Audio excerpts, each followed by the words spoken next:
Assalamualaikum warahmatullahi wabarakatuh.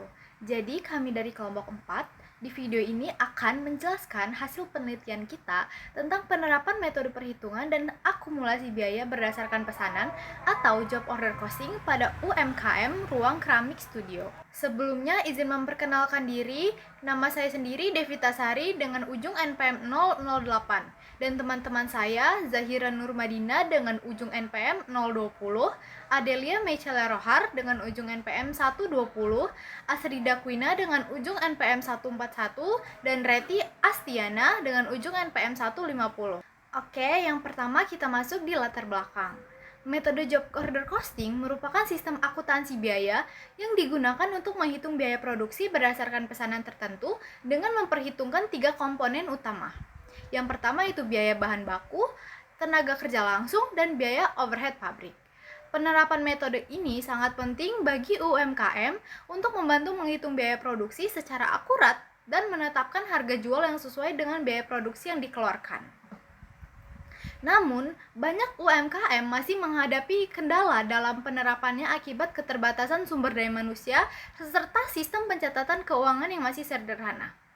Kondisi ini menunjukkan pentingnya penerapan metode job order costing untuk meningkatkan efisiensi dan transparansi dalam pengelolaan biaya produksi, sekaligus mendorong pengembangan usaha yang lebih profesional dan berkelanjutan. Kita masuk ke rumusan masalah dan apa aja sih yang bakal dibahas di sini? Yang pertama, bagaimana sistem pencatatan biaya produksi yang diterapkan UMKM Ruang Keramik Studio saat ini? Yang kedua, bagaimana proses penerapan job order costing dalam menghitung biaya produksi di UMKM Ruang Keramik Studio itu sendiri. Yang ketiga, bagaimana hasil penerapan metode job order costing dibandingkan sistem yang sebelumnya dipakai. Yang keempat, apa manfaat penerapan metode job order costing ini bagi pengelolaan biaya di Ruang Keramik Studio. Selanjutnya itu tujuan kegiatan. Yang pertama itu menerapkan dan membandingkan metode job order costing pada UMKM Ruang Keramik Studio. Yang kedua, meningkatkan akurasi, efisiensi, dan sistem pencatatan biaya produksi. Yang ketiga, itu memberikan rekomendasi sistem perhitungan biaya yang lebih sistematis dan berkelanjutan. Nah, apa aja sih manfaat yang kita dapat dari kegiatan ini? Yang pertama untuk UMKM, dapat meningkatkan pemahaman dan kemampuan dalam pencatatan biaya produksi secara akurat dan efisien. Untuk mahasiswa, itu kita mendapat pengalaman langsung dari penerapan teori akuntansi biaya dan tidak hanya teori saja. Yang ketiga, untuk masyarakat itu mendukung pengembangan UMKM lokal melalui sistem pencatatan biaya yang lebih baik. Baik, pada slide ini saya akan menjelaskan tentang profil UMKM. Ruang Keramik Studio adalah UMKM yang bergerak di bidang kerajinan tanah liat, berdiri sejak tahun 2019. Lokasinya ada di Jalan Mawar, nomor 16B, Mulyojati, Kota Metro. Studio ini menghadirkan berbagai produk keramik, seperti keramik fungsional berupa vas, asbak, cangkir, dan lain sebagainya, dan juga keramik dekoratif, dengan sentuhan artistik yang khas, berupa souvenir seperti dekorasi patung-patung mini dengan sentuhan artistik. Lalu, semua karyanya dibuat secara handmade dengan mengutamakan kualitas, keunikan desain, dan juga nilai estetika. Selain memproduksi kerajinan, Ruang Keramik Studio juga menjadi ruang kreatif yang memadukan seni, desain, dan juga edukasi. Contohnya seperti membuka kelas terbuka bagi seluruh para pengunjung yang ingin mencoba membuat kerajinan dari tanah liat. Lalu visi dari UMKM ini adalah menjadi ruang kreatif keramik kontemporer, rujukan edukasi dan seni di Lampung yang memberdayakan masyarakat melalui karya unik dan berkelanjutan. Lalu ada pula misinya, yaitu mengedukasi seni keramik bagi semua usia, menghasilkan karya original berkualitas, mengembangkan komunitas kreatif melalui workshop dan pameran, memperluas pasar digital, serta menghadirkan wisata edukatif berbasis seni.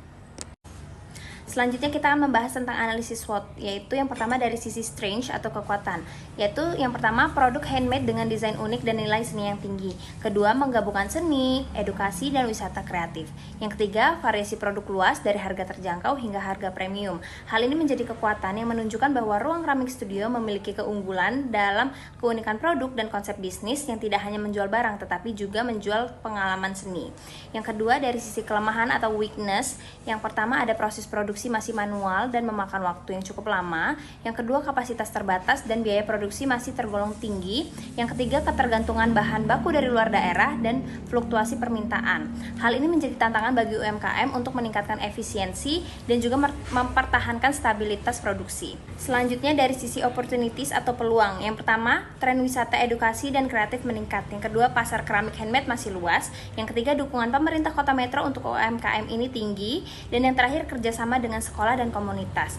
Peluang ini bisa dimanfaatkan untuk memperluas jangkauan pasar dan memperkuat branding sebagai pelaku ekonomi kreatif lokal. Selanjutnya dari sisi threats atau ancaman. Yang pertama, persaingan produk pabrikan murah. Yang kedua, resiko retak atau gagal bakar pada saat produksi. Yang ketiga, permintaan tidak stabil pasca pandemi. Dan yang terakhir, promosi digital belum optimal. Karena itu, strategi peningkatan promosi digital dan efisiensi produksi perlu terus dikembangkan agar UMKM ini tetap kompetitif. Di sini saya akan menjelaskan mengenai penerapan akuntansi biaya pada UMKM Ruang Keramik Studio. Pada kondisi penerapannya, saat ini penerapan akuntansi biaya pada UMKM Ruang Keramik Studio masih sangat terbatas. Karena pemilik usaha ini sendiri lebih berfokus pada kegiatan produksi dan penjualan, bukan pada pencatatan keuangan secara detail. Kendala utama yang dihadapinya adalah kurangnya pemahaman akuntansi, keterbatasan tenaga ahli, serta sistem pencatatan yang masih manual. Biasanya, biaya yang dicatat hanya biaya utama seperti cat, glasir, tanah liat, hingga pewarna. Sementara itu, untuk biaya overhead pabrik dan biaya tenaga listrik, belum dicatat secara terpisah. Selain itu, sistem pencatatan keuangannya yang digunakan juga belum sistematis sehingga informasi biaya seringkali tidak lengkap. Kemudian kita masuk pada kelebihan sistem yang ada. Meskipun masih sederhana, sistem yang ada ini tetap memiliki beberapa kelebihan. Yang pertama, sistem ini dapat membantu pemilik usaha memantau arus biaya produksi, sehingga tahu berapa biaya yang dikeluarkan untuk membuat sebuah produk. Yang kedua, meskipun pencatatannya masih sederhana, hal ini sudah bisa memberikan gambaran umum mengenai berapa biaya produksinya.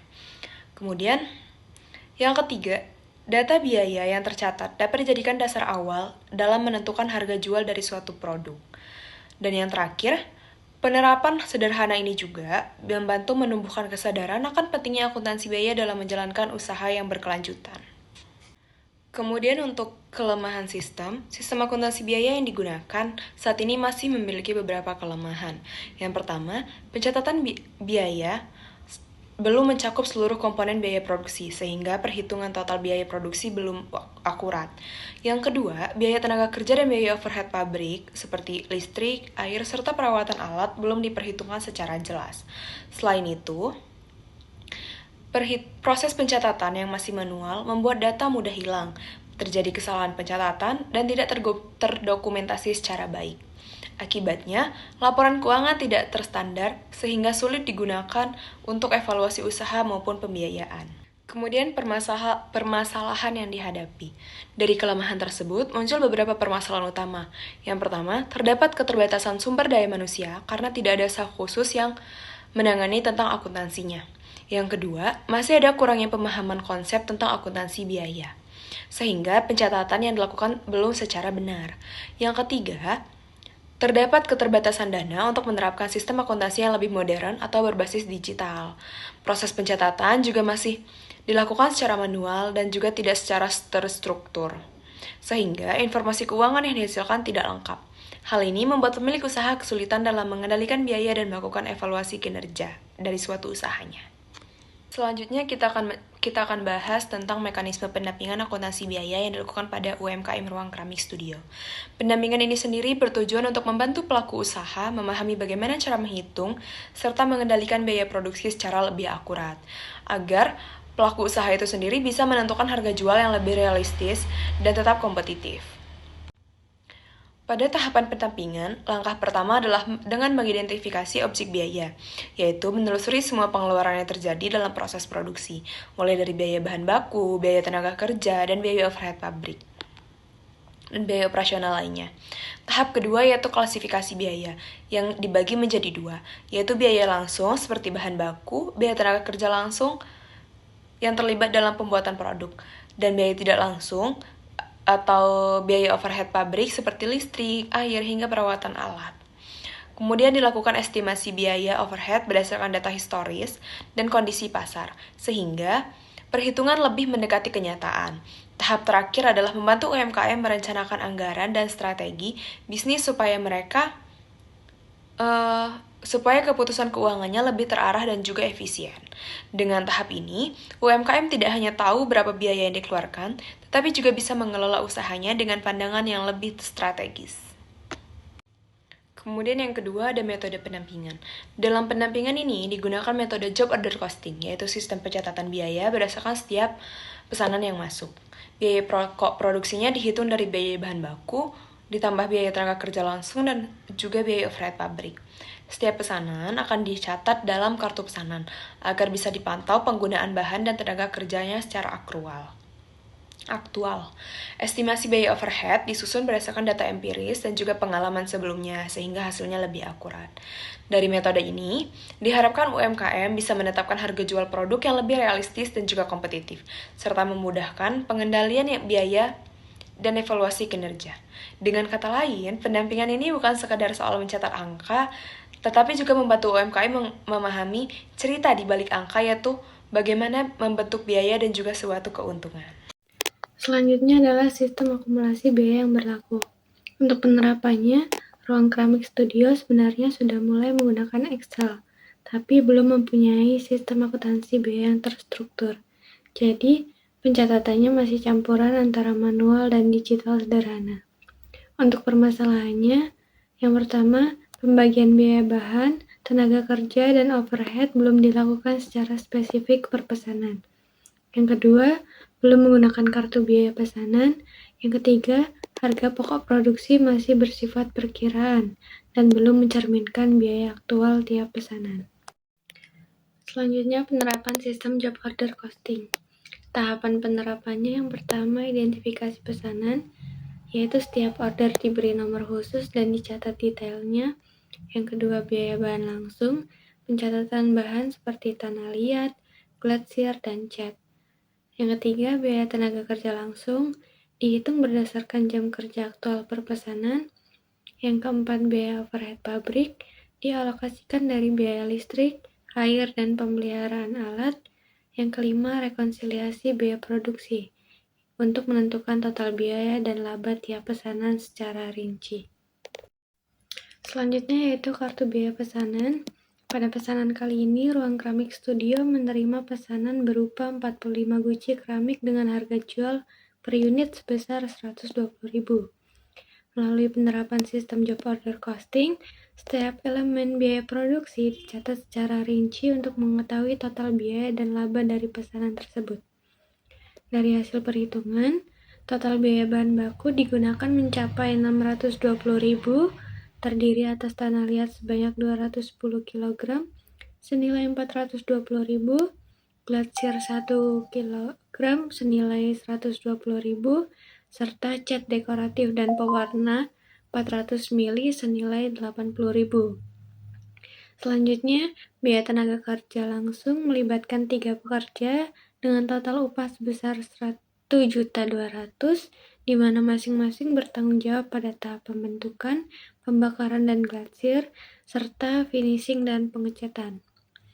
Untuk biaya overhead pabrik, totalnya mencapai 700.000, yang mencakup biaya listrik dan gas pembakaran sebesar 250.000, air dan pembersihan alat sebesar 200.000, pemeliharaan alat 100.000, serta penyusutan peralatan 150.000. Dengan demikian, total biaya produksi keseluruhan adalah 2.520.000. Di luar itu, terdapat biaya non-produksi sebesar 900.000, meliputi gaji administrasi 350.000, gaji pemasaran 350.000, dan biaya lain-lain seperti ongkir dan komunikasi sebesar 200.000. Secara keseluruhan, total biaya operasional mencapai 3.420.000. Dengan harga jual per unit 120.000, total penjualan dari 45 guci menghasilkan pendapatan sebesar 5.400.000. Setelah dikurangi seluruh biaya, diperoleh laba bersih sebesar 1.980.000 atau sekitar 44.000 per guci. Hasil ini menunjukkan bahwa Melalui penerapan sistem job order costing, Ruang Keramik Studio dapat mengetahui biaya dan laba setiap pesanan dengan jelas, meningkatkan efisiensi pengendalian biaya, serta membantu penetapan harga yang lebih tepat dan menguntungkan. Selanjutnya yaitu analisis hasil implementasi, di mana terdapat perbedaan antara sebelum dan sesudah penerapan job order costing. Sebelum penerapan, biaya produksi dihitung secara umum tanpa pemisahan tiap pesanan, dan pencatatan tidak efisien dan sulit untuk mengetahui laba per pesanan. Sedangkan setelah diterapkannya job order costing, setiap pesanan itu memiliki kartu biaya yang mencatat bahan, upah, dan overhead. Pertumbuhan biaya dan laba menjadi lebih akurat dan transparan, membantu menentukan harga jual sesuai biaya sebenarnya, dan mengurangi pemborosan bahan dan meningkatkan efisiensi kerja. Selanjutnya itu rekomendasi perbaikan sistem. Setelah kami melakukan analisis tadi, kami merekomendasikan kepada Ruang Keramik Studio agar sepenuhnya beralih ke metode job order costing agar perhitungan biaya produksi lebih akurat dan transparan. Setiap pesanan itu dapat dicatat secara rinci mulai dari bahan baku, tenaga kerja, hingga biaya overhead. Pemilik juga perlu melakukan pembukuan rutin dan terstruktur, baik manual maupun digital, untuk memudahkan pemantauan arus kas dan laba bersih. Dengan penerapan ini, usaha dapat meningkatkan efisiensi, profitabilitas, dan keberlanjutan bisnis. Nah, setelah mendengarkan penjelasan yang dijelaskan oleh teman-teman saya, di sini saya akan memberikan kesimpulan. Penerapan metode job order costing pada UMKM Ruang Keramik Studio ini masih dalam tahapan pendampingan dan penerapan awal. Melalui kegiatan ini, pelaku usaha mulai memahami cara menghitung serta mencatat biaya produksi berdasarkan pesanan dengan lebih sistematis. Pencatatan biaya bahan baku, tenaga kerja langsung, dan biaya overhead itu mulai diarahkan agar lebih terstruktur meskipun belum diterapkan sepenuhnya dalam sistem usaha. Metode ini membantu meningkatkan pemahaman dan kesadaran pemilik Ruang Keramik Studio tentang pentingnya pengelolaan biaya yang efisien dan transparan, sekaligus menjadi langkah awal bagi Ruang Keramik Studio untuk menerapkan sistem akuntansi biaya yang lebih baik dan berkelanjutan. Kemudian yang terakhir ada insight. Insight bagi mahasiswa sendiri. Melalui proyek PBL di UMKM Ruang Keramik Studios ini, kami memahami cara menghitung harga pokok produksi dan juga menetapkan harga jual yang lebih akurat menggunakan metode job order costing. Kami juga belajar menganalisis komponen biaya produksi seperti biaya bahan baku, biaya tenaga kerja, dan juga biaya overhead. Serta melihat langsung bagaimana teori akuntansi diterapkan pada dunia nyata. Kemudian untuk manfaat bagi mahasiswa, proyek ini melatih kami berpikir kritis, kreatif, dan juga analitis dalam menyelesaikan masalah nyata yang dihadapi UMKM Ruang Keramik Studio. Kami memperoleh pengalaman langsung dalam pengelolaan biaya, strategi pemasaran, dan juga kerjasama tim. Melalui interaksi dengan pelaku usaha, kami belajar berkomunikasi efektif, memahami tantangan bisnis kecil, dan juga menerapkan teori bisnis serta akuntansi secara praktis. Demikian penyampaian materi yang dapat kami sampaikan. Kurang dan lebihnya kami mohon maaf. Wassalamualaikum warahmatullahi wabarakatuh.